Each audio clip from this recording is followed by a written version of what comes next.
Hello there, good afternoon and welcome to Sports on the Pulse with me, Baba Tanda. Now, today we've been talking about FIFA President Gianni Infantino arriving in Ghana, and he has concluded a closed-door meeting with Nana Addo Dankwa Akufo-Addo, that's President of Ghana, at the Flagstaff House. He also met football people, or the Ghana Football Association, actually, to talk about football-related issues and also how government and FIFA can foster to ensure sports development in the country. So at the GFA headquarters, he also met with, apart from meeting with key stakeholders, he also met with the press. He interacted with the press. Infantino is visiting several FIFA member associations around the globe to share his ideas on his new vision for developing the game. And my colleague Benedict Owusu was there. Benedict, you've been following Infantino around today. I mean, what has he been telling you about his reason for coming to Ghana particularly? Well, how he ended going around the globe sharing his vision for football, and he's been to several African countries and is as part of the tour.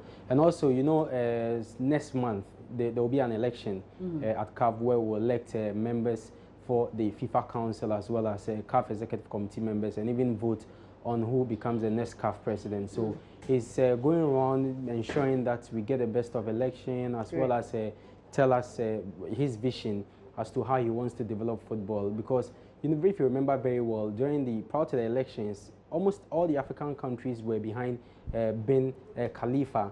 It was Musa Bility and South Sudan that declared their support for Infantino. So he feels that Africa, we've got a big part to play in terms of development of the game. So for us not to even back him whilst he wanted to be FIFA president, he felt that very, very important to come to this side of the world to also interact with the football people, as you noted, to find out what they are also doing in terms of their ideas to ensure we develop the game to a level we all want it to be. Okay, and I'm told that at the press conference here, Infantino again was talking about how funds are disbursed to member countries. So let's listen to that interview or that voice insert, and then we'll come back and tell you what it's all about.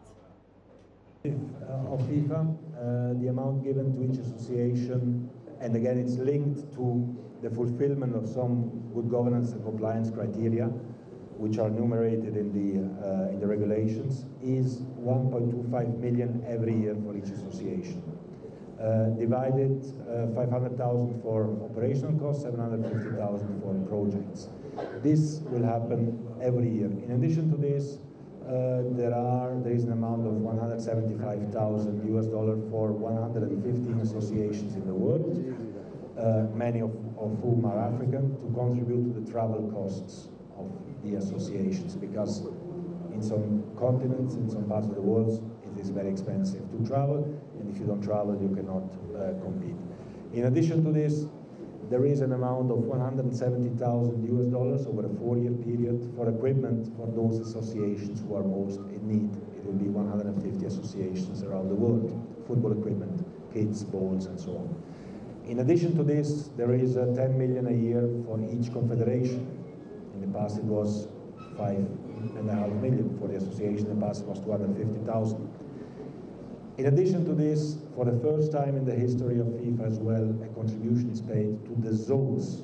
In Africa, there are, as you know, regional zones who, I have to say, I was not really aware of before I started to campaign, and I wonder why nobody had ever thought about that. I thought these zones are simply some sort of political bodies to decide about seats and things like this, and then I found out that these regional unions, the zones, are actually organizing competitions as well. And sometimes they struggle to organize competitions because, of course, it costs money. And obviously, if you don't have competitions in Africa, as well as in other parts of the world, well, how can you improve? So I decided, and it was accepted by the council. All right, so Benedict, in wrapping up on this conversation, what did he say his immediate vision for Africa would be? Well, let's limit it to Ghana before we do Africa quickly. In terms of Ghana, he wants Ghana to be a leader of football development, not just in this country, but to the rest of the world.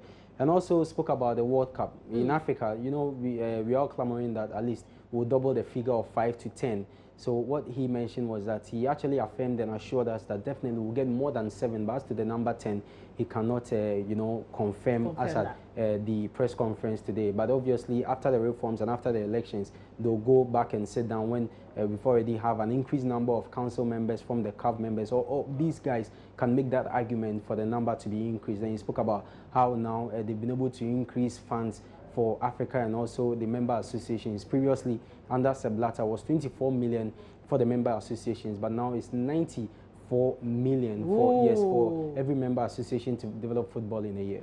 Wow. Okay, so lots of money coming into Africa from new FIFA president Gianni Infantino. You want to find out more about it, log on to the sports page of myjoyonline.com. We're also giving you updates on the Twitter handle JoySportsGH. On Facebook, it's Joy Sports. My personal Twitter handle is @BabaTando. That's your sport. Good afternoon.